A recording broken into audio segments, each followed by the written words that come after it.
Afternoon, everybody.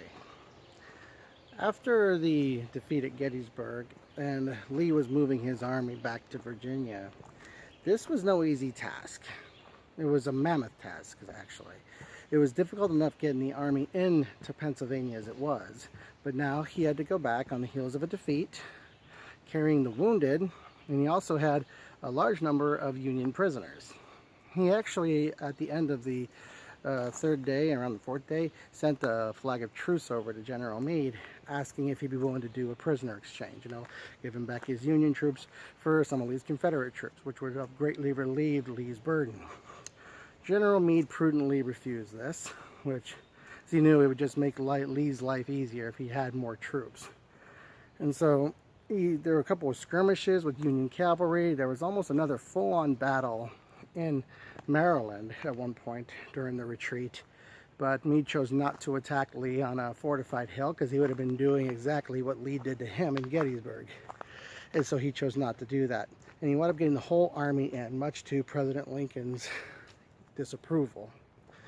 So about a few weeks later, in the first week of August, Robert E. Lee, when he was at Orange Courthouse, he decided to write a letter to Confederate President Jefferson Davis.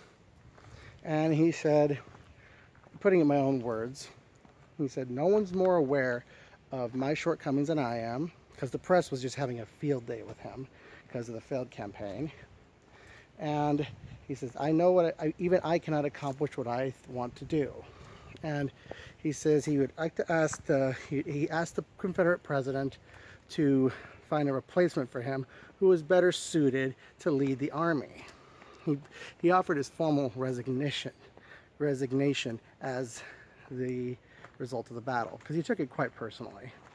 And Jefferson Davis, after looking this over, he responded saying, "To ask me to find a substitute for you, someone who has more skill and has a greater confidence of his men, is to ask the impossible."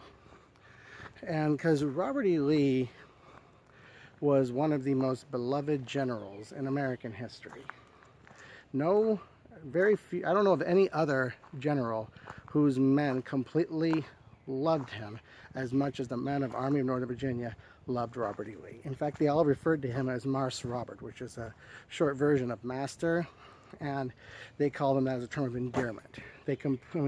Up until this, he'd given them nothing but victory. Antietam, Sharpsburg, that was not really a defeat, it was a stalemate, but either way they kept good order. And so his men completely loved him. And another factor that was brought up, Lee brought up in that letter, that due to his failing health, that he felt that he might not be in the best for him to be in charge of the army. Because he would later go on to die of heart disease in 1870, but some historians have suggested, there's nothing formal on this because Robert E. Lee never formally spoke of it, but some people have suggested that he was having heart problems during the campaign, and someone actually went so far as to suggest that he had actually had a mild heart attack during that. If indeed that was the case, that would make a little more sense as to why he became quite firm on holding his position in a lot of areas. When you're making major decisions, when you're in a great deal of pain, it's not necessarily the best recipe for success. But that's all theory, so I do not know that. I'm simply speaking that as the point of view of other historians. So Robert E. Lee was back in Virginia, feeling that he hadn't succeeded in what he was doing. Yes, he got the Army of the Potomac out of Virginia, which was one of his goals. And he fought them. He gave them 23,000 casualties at the cost of 28 of his own. And but he failed to destroy the Union Army of the Potomac. That's what his job is, and he still had not done it. And after Gettysburg, the Confederacy pretty much would have lost its offensive capability at that point. So those were some of the factors that Lee was dealing with after the retreat from Gettysburg. So there you go.